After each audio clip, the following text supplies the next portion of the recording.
Hello, this is Josh Lewis. Today I'm interviewing Barbara LePoer. It's August 20th, Tuesday. We're in Washington, D.C. at her home. This interview is part of the D.C. Oral History Project, sponsored by the Neighborhood Farm Initiative and the D.C. Humanities Council. Barbara, thanks for joining us today. Would you mind by sharing your name and address for us? This is Barbara LePoer. My address is 600 Constitution Avenue, Northeast Washington, D.C. Thanks. So let's start from your beginning times. Where were you born?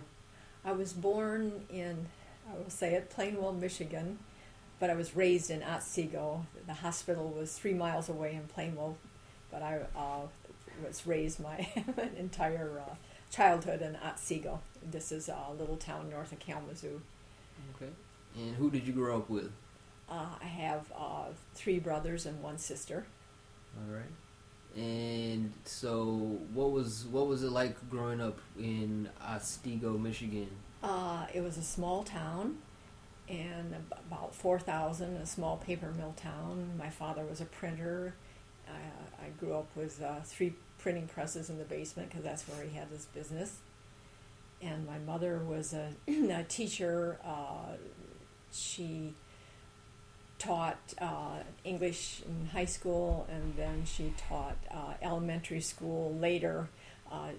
During the Depression, women teachers had to quit. They weren't allowed to teach if they got married. So when she married, she had to give up teaching, and then she raised the children, and then after most of us got older, she went back to teaching. Okay. So in small town Michigan, I'm sure most people had gardens. Did you have a garden growing up? Yes, we did. We had a large garden in back, and I can remember there was a victory garden, a neighborhood victory garden from World War II. I would have been very young, and probably 3 years old, at the time, and it was down on the corner, and all the neighbors got together in this open lot and gardened as part of the war effort. And I can just barely remember that. Wow, is that something that's still around today? I think that the plot's been built on. I don't know, but it didn't last very long. It was really only during the war. Yeah, but they had those all over the country. Victory gardens. Yeah, there's a few in D.C. too. Yes, I'm sure. I know Melvin Hazen is one of them. Yeah, another thing that they had in D.C. Around the turn of the century, late 1800s, early 1900s, all the schools had vegetable gardens. When we were researching our Hilton School over here, we found that that this is very popular. That all the school children helped in these vegetable gardens. If you look in old pictures in the Washington Times and Washington Post, you'll see pictures of these school gardens. And so that's a long tradition, in the district. What do you think the main reason? Did you come to any conclusion what you thought the reason was? It because it was easier for them to get food that way for the school, or was it just more educational, or a combination? I think it was a combination. I think it was to teach the kids, and then hopefully that they would go back and and encourage their parents to have gardens in their own yards and things. That's my guess on that. So what did you have to do growing up in your garden, your home garden? What types of things did you do? My folks did most of the gardening. They loved gardening, so they did most of it, and they had both flowers and a lot of berries, raspberries, blackberries, strawberries, and some tomatoes and peppers and things like that. But they just loved gardening so much that they really didn't kind of require us kids. I always wanted to grow, and I had some little plot where I grew some baby potatoes once.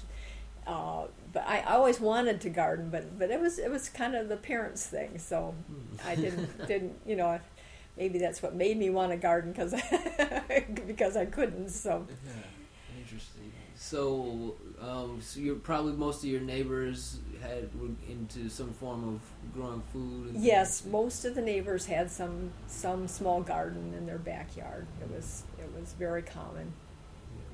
What else do you remember from growing up in that part of Michigan? What types of markets or stores or things did you go to growing up? There were little corner stores, maybe a block away or just 2 blocks away, but we get most of our groceries at the we call them supermarkets, but they're just very small supermarkets. A&P, which was, I think that was originally Atlantic and Pacific Tea Company, is the founder of the A&P chain. Kroger was another chain, and then Harding's came in and kind of bought out those stores.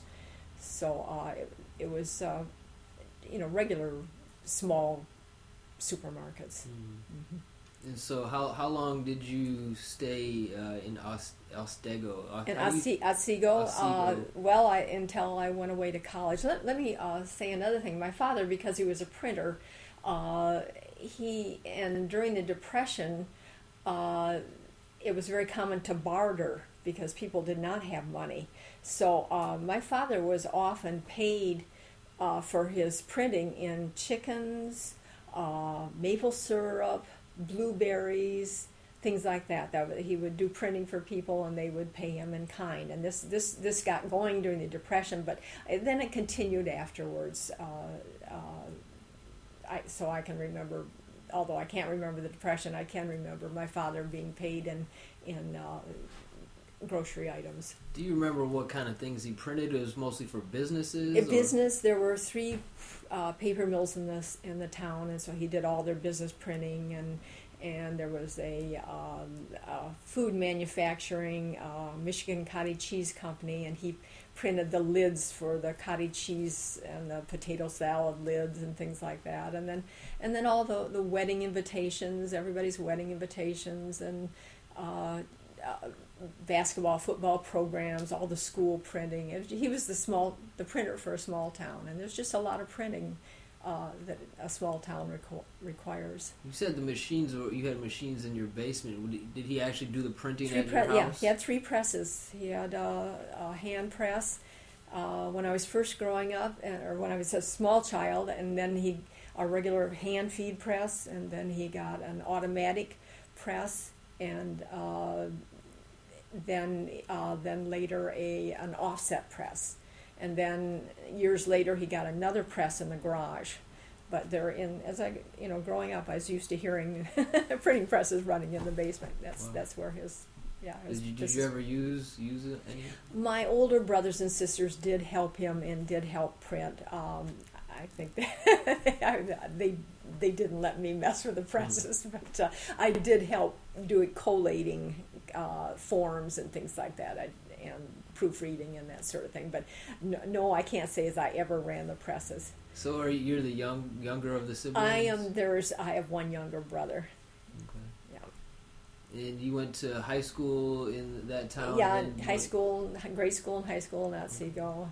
And then for college? College, I went 2 years to Western Michigan University, which is in Kalamazoo, and then transferred to the University of Michigan and graduated from there. Okay. What years were you in Ann Arbor? In Ann Arbor, 61 to 63. And so it must have been pretty interesting, the 60s in Ann Arbor. Yes, I was there also for grad school in 67, 68. So yes, it was exciting time. Yeah. Yeah. Mm-hmm. Any thoughts or I can remember I was handling the AP machine during the Cuban Missile Crisis, and that was pretty exciting. What was going on with the Cuban Missile Crisis. What's the AP machine?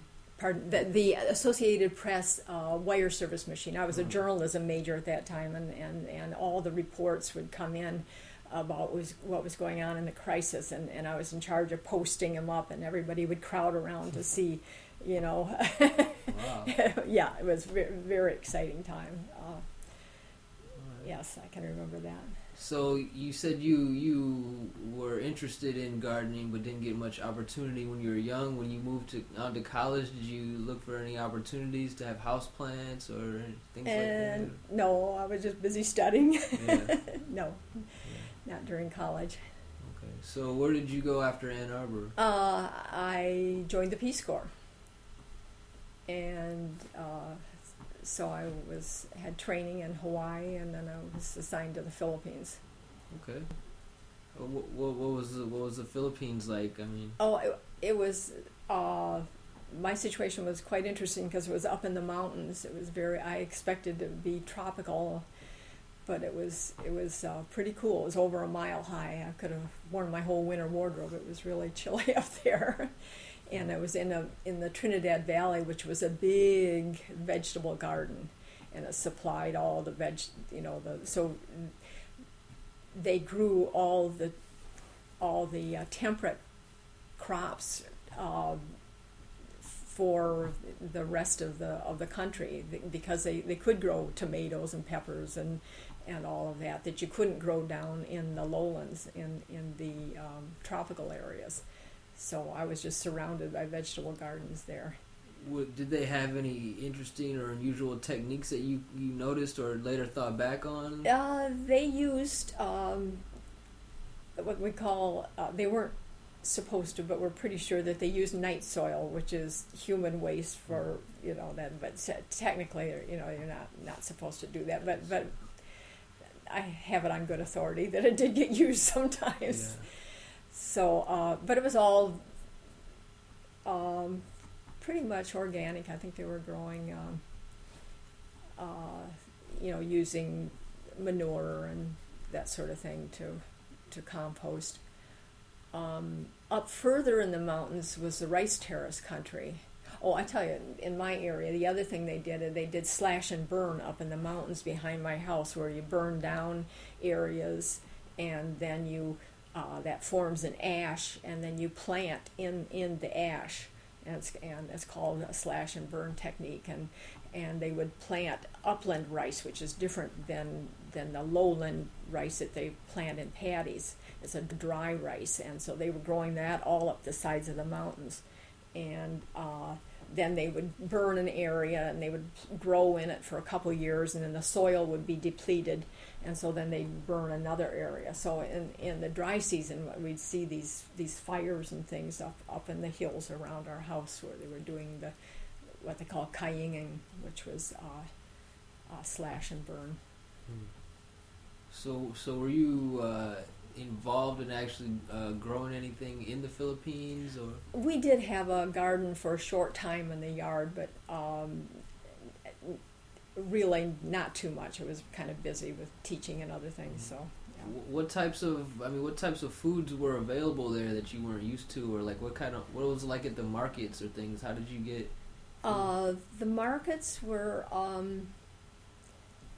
as I say, because I was in this temperate vegetable garden, I could get green beans. We ate a lot of green beans and potatoes and things like that. We could get most of the temperate vegetables.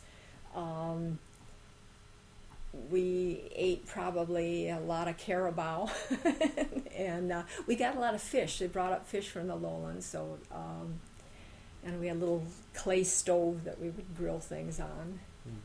And so how long were you there? 2 years. Okay. And then where did you travel to next?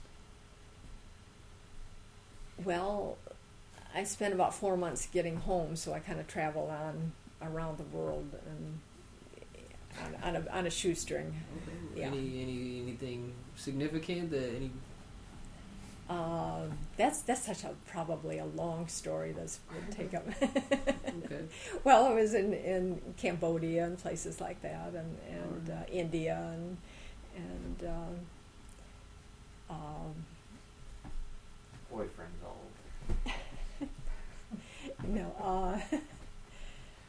Singapore and Thailand, and anyway, it was a great trip, but it was. As I say, very, very shoestring. Mm-hmm. That's when you could do Europe on $5 a day. No, seriously. Huh. And Asia on less. Wow. Yeah. Yeah. So, where did you land back in the United States? What part? Well, I came back to Michigan and went to graduate school for a year. I got my master's at the University of Michigan. Mm. And by then I was very much interested in Asia, so I got it in political science with a concentration on Asian studies. And then, so after a master's degree, I was really anxious to get back to Asia, and the only people who were hiring was the Department of the Army were hiring women to run service clubs in Vietnam and Korea. And I said, whatever. And so I got assigned to one in Korea, north of Seoul, north of the 38th parallel, 6 miles from North Korea. And that was very, very interesting, yes.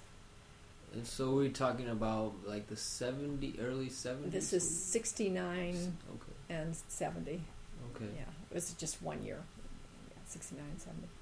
So Korea, I mean, you've been to every continent now by then, almost. Well, I did get to South America, but that was later. Okay.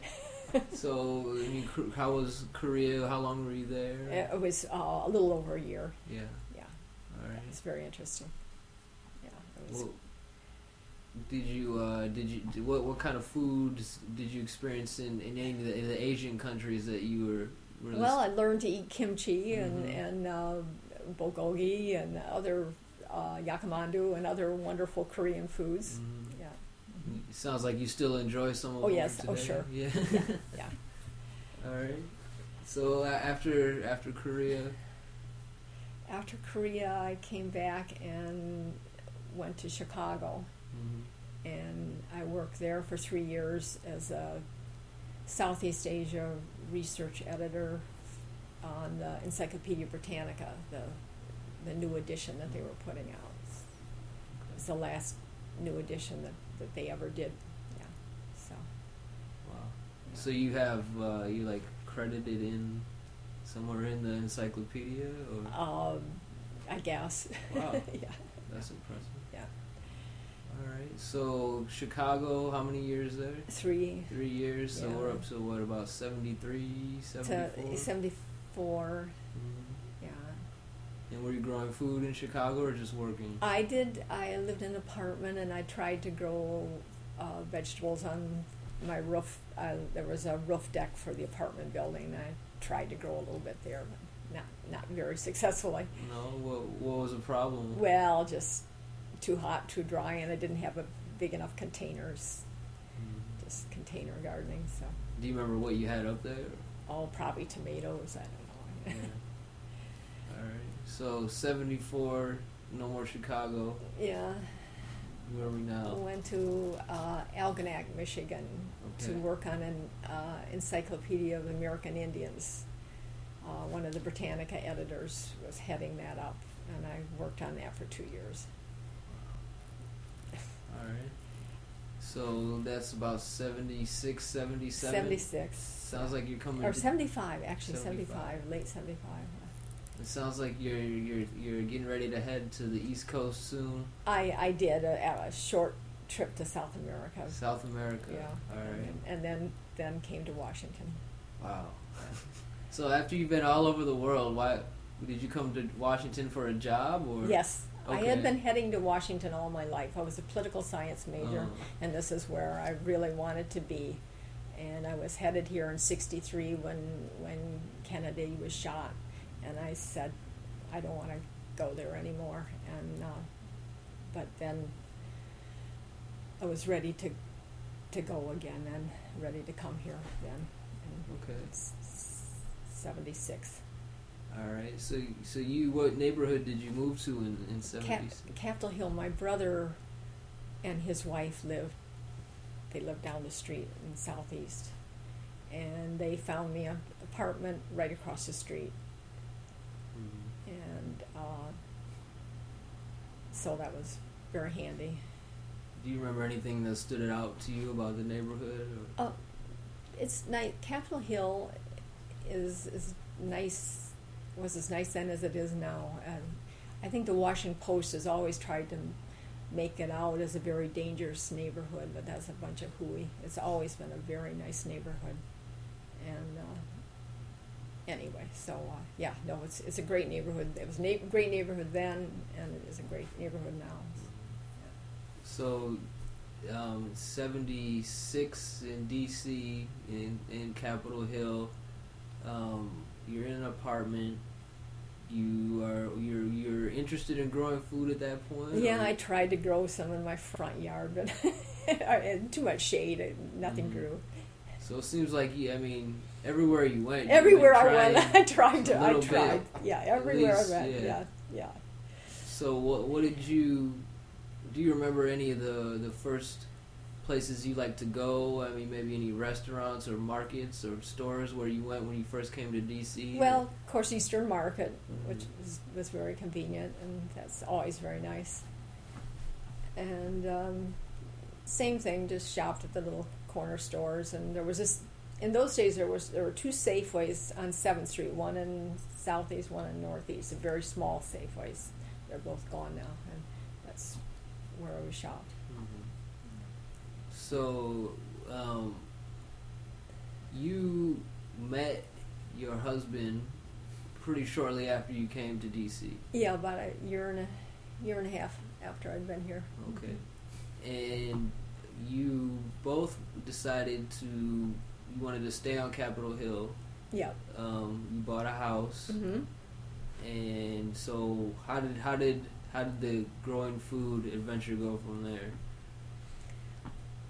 Once you guys came together, how did that? Yes, well, as Ken mentioned, that we had that rooftop garden, those 4x8 boxes on our roof, which did very well, but were kind of hard to maintain. And then there was the Stanton Park newsletter had this mention about a master gardening course. I think it was actually put on by the Arlington. Arlington.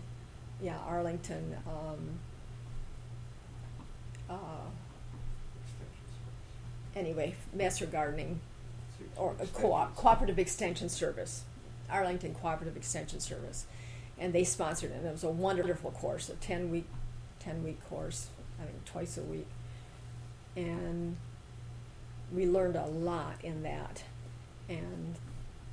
But the payback was to do 50 hours of volunteer work. And this woman, Allison Brown, came in one day.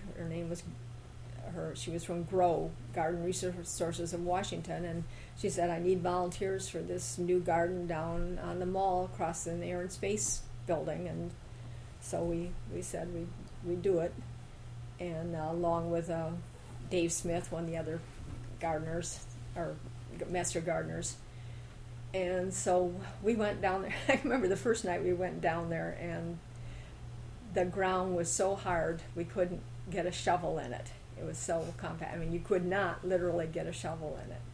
And Allison said, well, just spread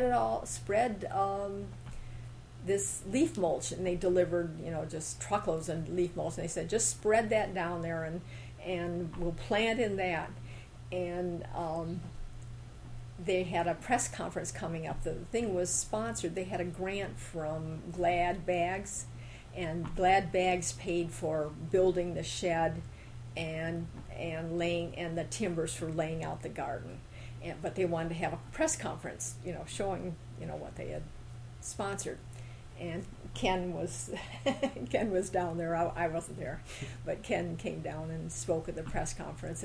But we had, as I say, we had literally gone out and bought these plants and just planted them in leaf mulch, and they weren't in dirt at all. They were just in leaf mulch. And we thought, these are never going to grow, but at least they'll look good for the press conference. But the darn things grew. They all grew. They really liked that leaf mulch. But then the next year we knew we couldn't just plant forever in leaf mulch. So we came down with pickaxes, and Ken double dug the whole thing. Do you know what that is? Or you dig it down 2 spade depth lengths and pile the dirt over here and keep moving on down the row. But he had to do it with a pickaxe and just pickaxe the whole garden and put in lots more leaf mulch. And from then on, we've always had a really good garden down there. What do you remember about the master garden class? You said you learned a lot there. Oh, it just covered everything. It covered vegetables and how to grow them, And it also covered things like ornamentals and that sort of thing, but which was less applicable, but was still of interest. And just techniques for growing, and they talked about fertilizers a lot and pesticides and things like that. But we have never used either fertilizer or pesticide, so that was uh, not relevant for us because we've just always used leaf mulch and compost and no pesticides. And that's what we required with that garden down there too, and also the other garden. They're totally organic. So when you came to the Independence Garden, what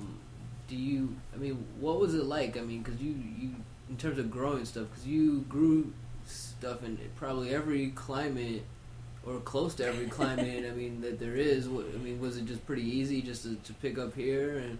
Yeah, pretty much. Although it's hotter here, so we have a long growing season here. First of all, in Michigan we have about 3-month growing season, and here it's about it's almost 8 or 9 months. You start really early. We plant our potatoes on St. Patrick's Day because we're both Irish. So on March 17th, our potatoes go in the ground. But things like all your lettuces and your radishes and all your spring crops can go in really, really early, and then you can plant into the fall, and things like broccoli and Swiss chard will even winter over. So lots of times you'll be harvesting broccoli in January if you get a warm spell, or the Swiss chard will go through.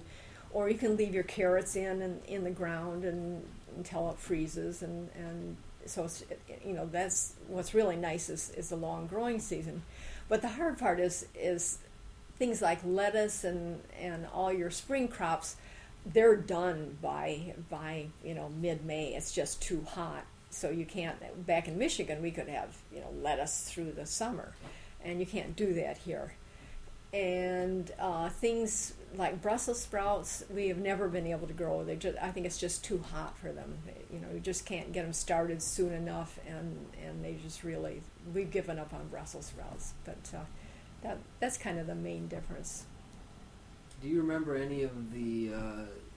I know you've both mentioned a few names already, but some of the maybe original people at the Independence Garden that might not be with us anymore, or may have moved to another part of the country. Yeah, Dave Smith has moved off. He was another neighbor down the street, and he and his wife were originally signatories with us on the Adopt a Park agreement with the National Park Service, but they've moved to Florida and quite a long time ago. There was, some guy up at the market. I don't remember too many. We have a lot of, there was Brenda Smiley was an early gardener, and she gardened for a long time. She worked at the Department of Education. It was a very diverse group of people, young and old. Originally, there were 3 wheelchair beds set up when they built the garden, by the Glad people, that built it, and we actually did have a wheelchair veteran, but he asked us to take the thing down because it was easier for him to not garden in a high garden, but to just garden and shovel, from his wheelchair. So we've had, American Indians, wheelchair people. Right now, it's very diverse. There are some Japanese girls. There's some Vietnamese. There are a lot of African Americans. See Marie and Smokey and old. There's people as old as us, and there's a lot of young people. And we get some of the gardeners are people who work in buildings around the garden, and they see us out there working. They come out and they say, "How can we get a garden?" And we say, "Well, we'll sign you up right here." and a lot of the people live on the hill. A lot of the people live in Southwest. So the garden is very diverse in age and everything else, and coming from different neighborhoods. And it's really fun. It's a nice group. The group we have down there now is very eager and young, and we really, and there's even some people live on the boats down at in Southwest that definitely don't have a place to garden, so they're just so happy to have a garden plot. Yeah. Interesting. I've never seen the handicap accessible garden plot before. Yeah. That gardener isn't with us anymore. But it was originally, as I say, they built this high bed, and but as I say, he preferred a lower one that he could just dig in from his wheelchair. It was easier for him. So we didn't continue the wheelchair beds. So, I mean, it sounds like in terms of compared to all your experience as a whole, DC has a pretty favorable climate for growing things. And yes. It sounds like you kind of just eased into it pretty. Yeah, you just well. Adapt to it. Yeah. Mm-hmm. So did people kind of look at you as maybe someone that they came to it for advice over the years, or people do. You get, as Ken was saying, you get people from all over the world stopping by and saying, what's this, what is this vegetable garden doing here in the middle of the city? And you have to go through the whole song and dance of, how it got started and everything. And they're very, we've talked to people who work on kibbutzes in Israel, people who do French intensive gardening, Swedish landscape planners, and people from all over the world, and exchanging ideas with them is really so much fun. And they ask advice, but I had this woman telling me how I should be doing my intensive gardening, this French woman. So you exchange ideas, exchange advice, and then you get all these tourists are snapping pictures. As I say, we probably show up in videos in Tokyo every night because people always, we don't care, they can take, we look pretty bad, but we're usually hot and sweaty, but what the heck. And it's gardening in a fishbowl is what it is. Yeah. So has there, as a, I guess Ken described the board as you two pretty much of the Independence Garden. He really runs it. He does all the work, and it is a lot of work. The phone is always ringing, people wanting garden spots, and he has to, he keeps very meticulous records on his computer, and it is a lot of work running both of these gardens, I can tell you. And he is the main one who does it all, and he built the shed was built for us, but he and another worker built the compost bins down there, and he designed the shed in the garden over here, and then he got the work parties together to, he organizes these work parties when we need to build something or turn a compost bin or something like that. He organizes all that, so it's a lot of work. So it seems like there's always been a huge demand for urban gardening in DC. Do you think that it's the same now as it was before? Oh no. It's in the early years down on the mall. We actually had trouble getting gardeners, and we had even more space than we have right now because we couldn't get people to do plots. There was just much less interest, and now it's tremendous. It's grown tremendously. Part of it is as Mrs. Obama's support for her White House garden. That's part of it, but it's just generally become extremely popular to grow your own food and to have control over what you grow and what you eat, and just people realize how great it is to garden, and it's extremely popular now. Do you remember any of the methods or ways that you used to try to recruit gardeners to the garden?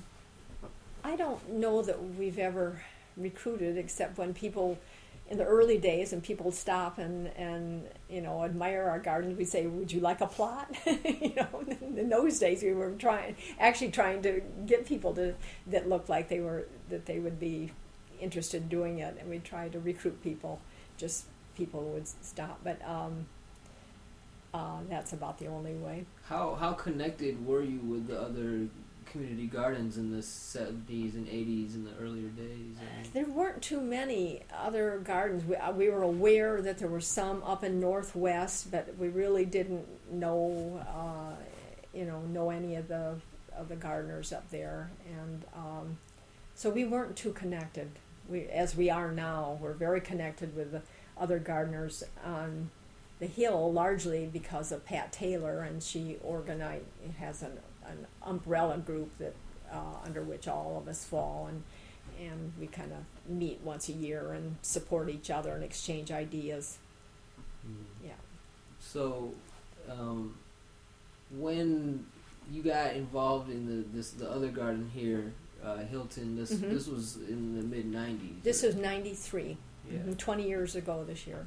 So can you tell us a little bit about the beginning of that one? Yeah, as Ken was saying, Mary Wyman and Alice Burney, had their eye on this plot over here that had had stopped using it for an impoundment lot, and it was just empty. And they said, "Oh, wouldn't that make a community garden?" And so they called a meeting, I think at Mary's house, and we all they said anybody who would like to come. They just leafleted the neighborhood. Anybody who was interested in gardening, come show up. And so we did.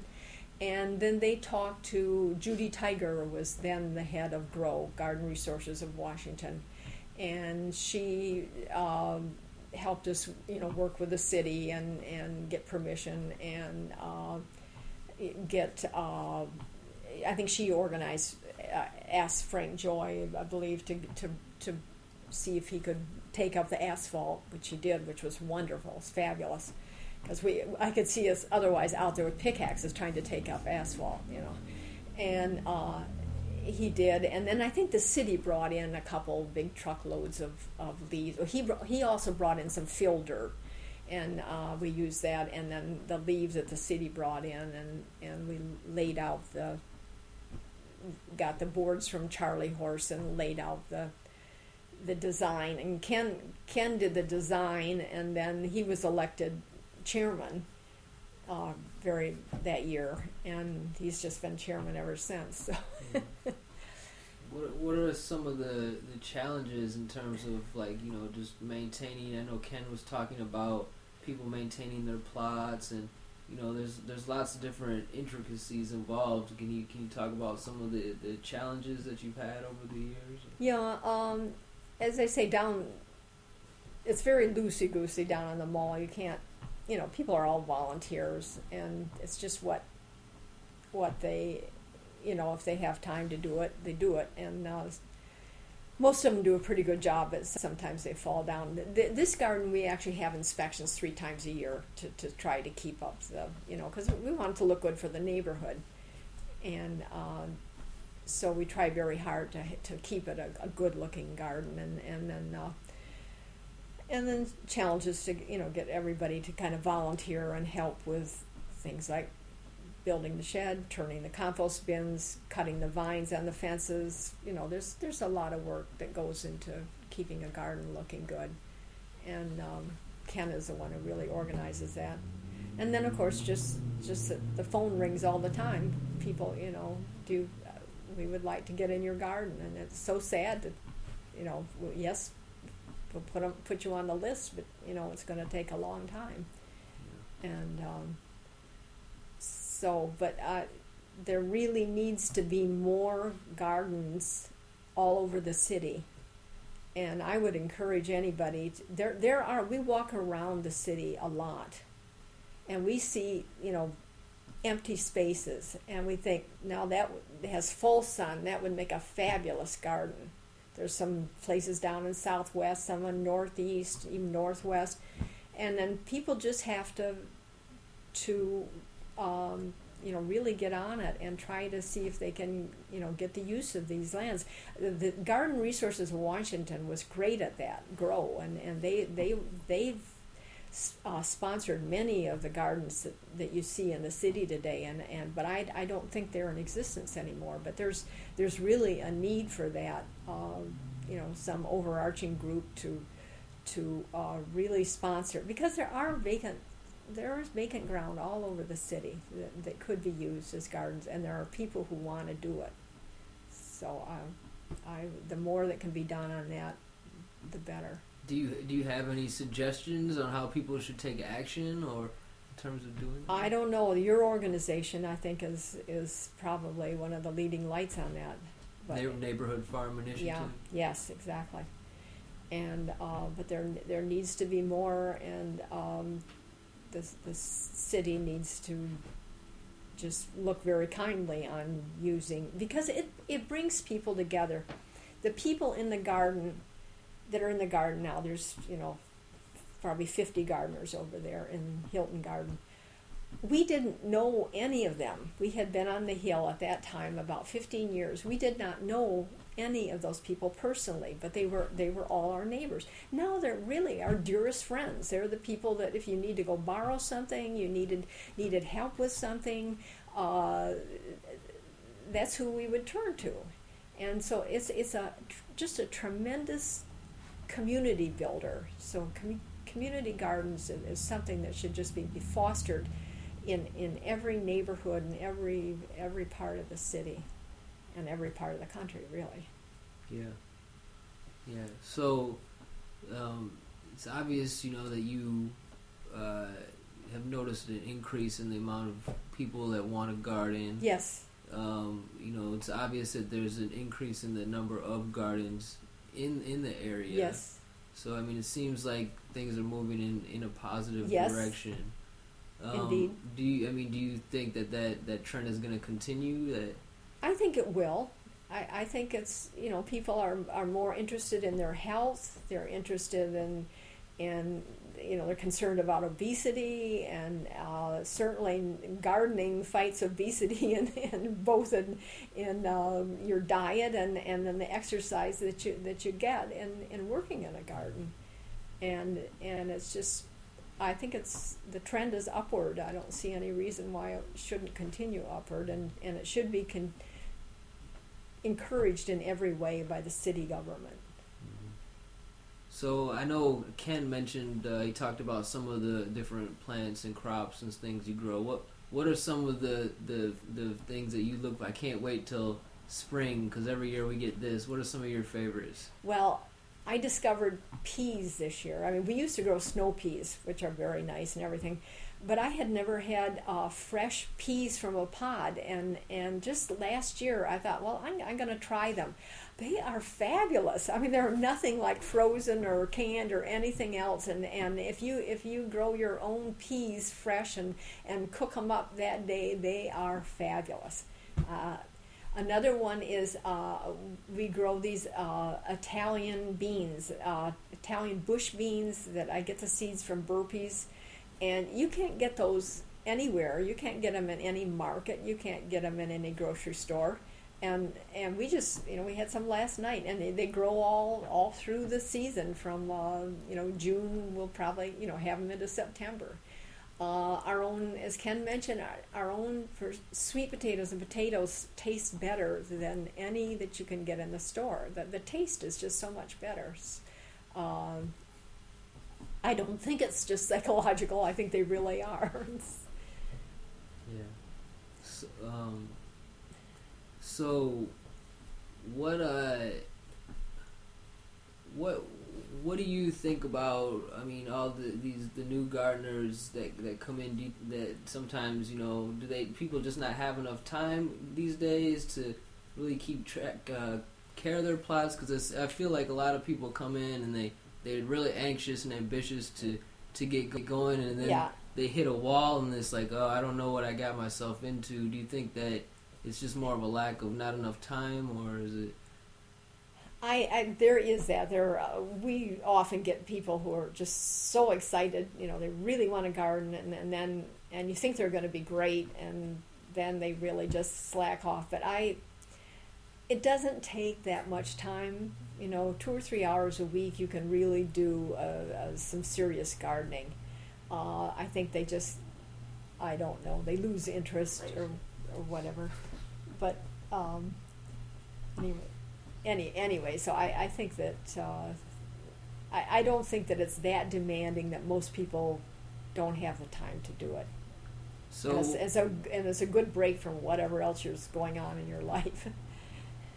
So what time of day gardener are you? Are you an early morning gardener? In the summer, we get up, and often before breakfast we'll go down and water and pick and weed and this sort of thing, because you know what summers are like here. And we used to garden quite a bit in the evening down on the mall, but we haven't done that so much. Well, since we've been retired, we have more time to garden in the early morning. So that's when we do it usually.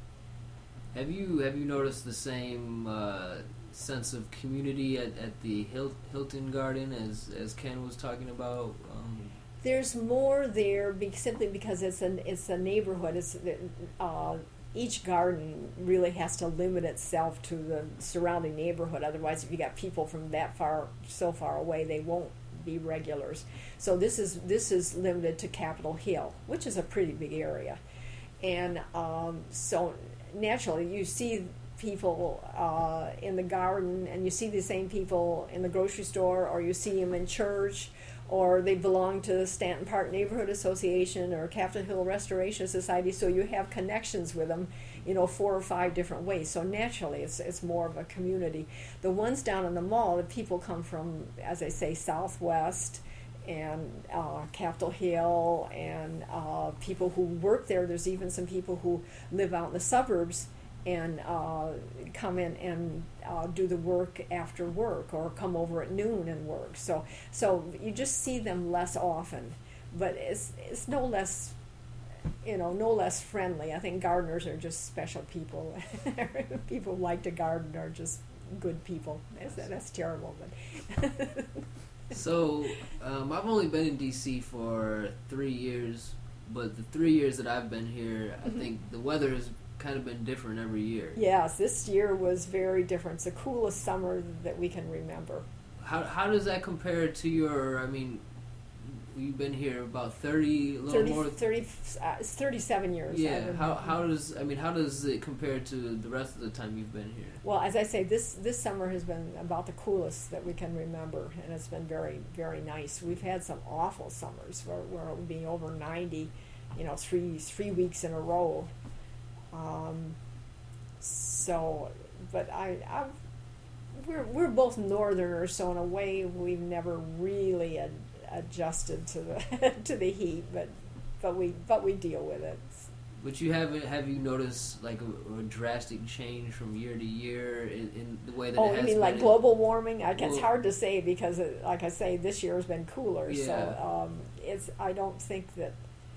So perhaps it's gotten a little bit warmer each year. I don't know. It's such a short-term thing. Yeah, it's kind of hard to say. Yeah. Summers are always pretty hot. But. Yeah. So, I guess I want to ask you what is there anything that you wanted to share that I haven't really hit on here? Just trying to think. Just the importance of gardening to the community, to the city, to the neighborhoods, to people's lives in general. I think just nothing makes you happier than to be outdoors, working in the outdoors and getting your hands dirty and actually seeing something grow. It's very good psychologically, I think, for anybody. Do you have other than just needing 2 or 3 hours a week? Do you have any other advice for new gardeners? Let's see, not specifically. Okay. Sorry. So I think unless there's anything else that you wanted to add that I might have missed. I'll say one interesting thing. One of the gardeners in Hilton Garden is from Plainwell, the town the next to Otsego, if you can imagine, that we found each other here. That our rival towns. We were rivals in high school, and then she went to Michigan State, and I went to Michigan, and so anyway, we joke about that as the rivals anyway. Yeah. So it's a small. So it's a small world, exactly. We connected all the way from Michigan to Community Garden in DC. Yeah, it's a small world. That's great. Yeah. All right. Well, thank you so much, Barbara. I've enjoyed this. You're welcome. Thank you, everyone that was listening. Okay. And that will conclude the interview.